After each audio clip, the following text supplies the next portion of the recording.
Hello and welcome back to the channel for another College TF review. Today we'll be taking a look at the Newage Legendary Heroes H61 Triton and H61R Tremors, aka their G1 Seaspray and I believe the GoBots repaint. I'm not entirely sure what that one is. If you know what repaint that is, let me know in the comments, but I believe that's GoBots. The Triton or the Tremors is GoBots and Triton is the Seaspray from the G1 cartoon. I got these from Showsy's store. Check out the link in the description to see if it's still available. And let's get right into this review. So before we take a look at the bots, take a look at the 2-pack. And now this is currently the only way to get Seaspray. You do get it with Tremors. I believe otherwise, because it's such a tiny figure by itself, Newage price point is usually above $50. I think this was like $48-ish for the 2 sets. So not too bad in terms of Newage pricing from Showsy. But there you get Triton on the top, transforming, very G1 artwork inspired. There you have the GoBots version. There you have Seaspray chilling with B on the back. More Seaspray. You can see this is definitely marketed for Seaspray. C dominates. And then there is the repaint. So that is it for the packaging. Always love the Newage packaging.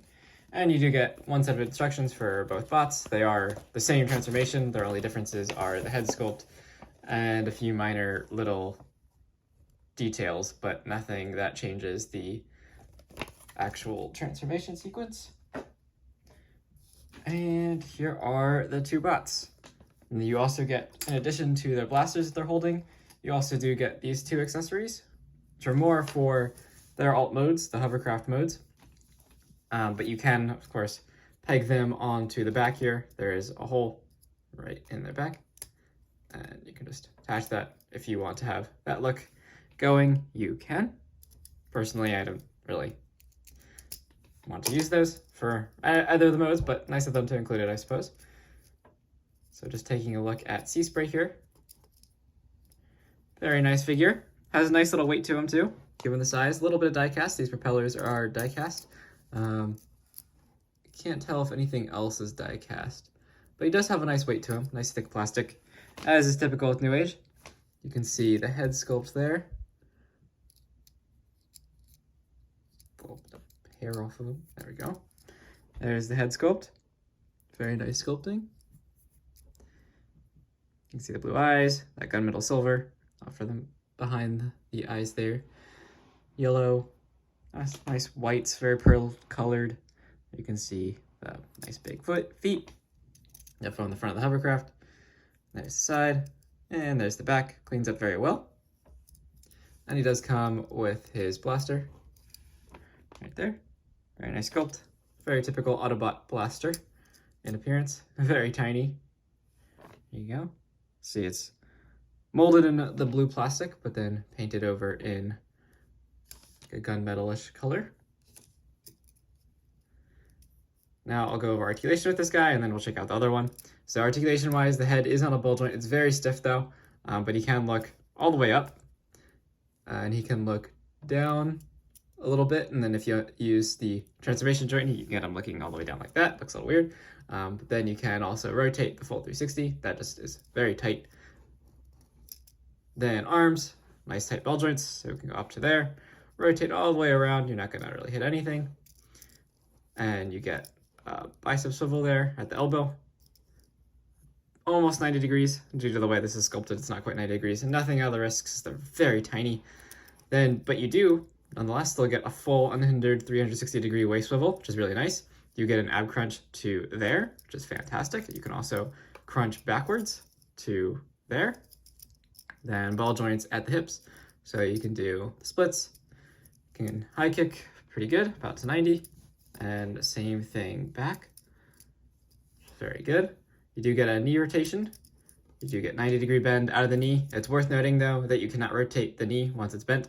So you do have to use that ball joint up top of the thigh, but that's not really a problem. Then the feet are on rockers, partly due to transformation. So you can rock to about there before you start kind of messing up the transformation. Can rock out ever so slightly. No up and down. And there isn't really anything else out of the feet, but nonetheless, for such a tiny figure, I think this is outstanding articulation, and I just love the feel of this guy. He feels nice and heavy for how small he is, and not actually that dense. This is all hollow in here, so it is very, very nicely done figure. Very nice details. Now, bringing in the GoBots repaint, I believe. There aren't very many differences here. The only ones really being the head sculpt is a little bit different mask piece, and he has like a visor going on, opposed to just seeing the eyes.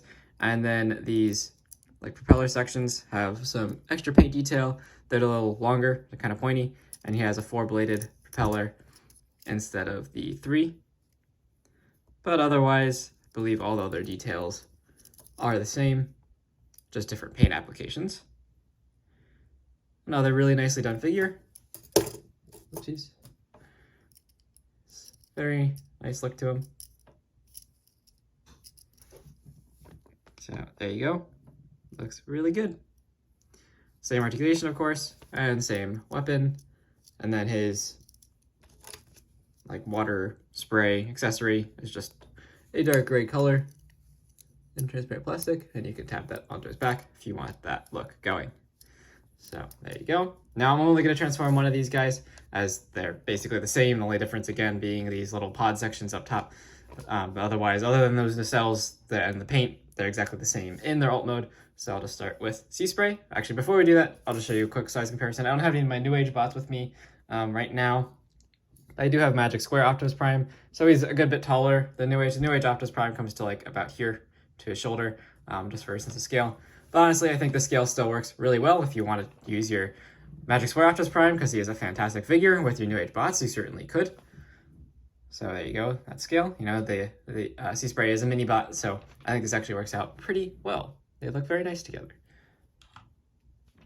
So transformation-wise, very straightforward and a ton of fun. So to begin with, I like to do the step that is most easy to forget, and it is rotate this chest piece around. So it just rotates around like so. Then next, work on the arms, just extend these out, and then the inside folds over, which I thought that's a really clever bit of engineering there. Very simple, but very clever. So just that arm kind of splits in half and then folds over the fist like that, and that'll form the sides of the pontoons. Come down to the legs next, and you want to rotate around at that knee joint, and then take this heel spur, and it is on a hinge and a ball joint, so rotate around at the ball joint, and then collapse down the hinge, and it'll snap into place. And then collapse this part inside like that, and then rotate that knee inwards like so, and then fold over at what was the ankle pivot. And there is one side done. So again, rotate at the knee, undo this part, rotate it around, tab it in, fold that piece down, rotate at that ankle joint, bring that up, and just tab the two halves together. And there you have the front of the hovercraft all transformed. Very simple. Then come to the back here, and this is on a hinge on this side, so just open it up from one side. Then you just take his head and tuck it in. You can rotate it around if you want to, but the instructions don't say you need to, so I don't. And then you can rotate this whole section upwards. And then there's a double hinge going on like inside of his waist, so you just want to collapse that inside. So you have it sitting inside like that. Make sure his waist is straightened out, and that should just sit in there like that. And then that little hole will snap in, so now this doesn't separate at all, which is really nicely done. Then last steps here, rotate at what was the elbow, and then rotate at the shoulder, and then you get tab here goes into that slot, and a tab here which goes into that slot. So I go the back one first, and then the front one all lines up beautifully, as is typical in Newage. Very easy transformation, didn't even need the instructions out of the box for this guy. And there you go, there he is in his hovercraft mode. I always love Seaspray. I thought his hovercraft was an awesome alt mode. And this cleans up beautifully, compacts really nicely. And again, all those pin joints and everything, really solid. Very nice. Die-cast propellers, which I think is a fantastic touch, because on like lots of little Matchbox hovercrafts and stuff, those propellers would always break off, especially if it's like a Transformer. The risk is even higher of those breaking off. But being die-cast, they are very sturdy. And even the plastic on all the Newage bots is fantastic. So there he is in his hovercraft mode. Looks fantastic. Again, there are details we haven't seen before other than continuing this yellow stripe. And I'll show you what that peg is it for a second. There's the bottom. And of course you can take that water effect and now you can just plug it in to what is behind. And there you go. I think this does look kind of cool. The hovercraft, and does give him a slightly floating effect, as he should have as a hovercraft. And then that peg hole right there is actually for his gun. So if you want to armor him up a little bit, which I actually think this look has a kind of cool look to it, you can give him his blaster there. And there you go. Just next to the untransformed GoBots 1, just so you can see sense of size. He is already a compact bot and can compact even more into his ult mode. So very nice figure here from Newage. Definitely recommend this 2-pack. Even if you don't want the GoBots version, I think it's still a nice bot. And honestly, for me, Newage is worth the price, as I just freaking love these bots. They're tiny and they're incredible engineering. I love them so much. So I would highly recommend it, but of course, I am biased towards Newage, so it's up to you. If you're a Newage fan or you prefer Magic Square, you can go for Magic Square. I'm sure they'll be releasing Seaspray soon as well. But thank you so much for watching this review. If you enjoyed it, please leave a like and subscribe to the channel if you have not already. Really appreciate the support. And until my next review, I'll see you then. Thank you so much for watching.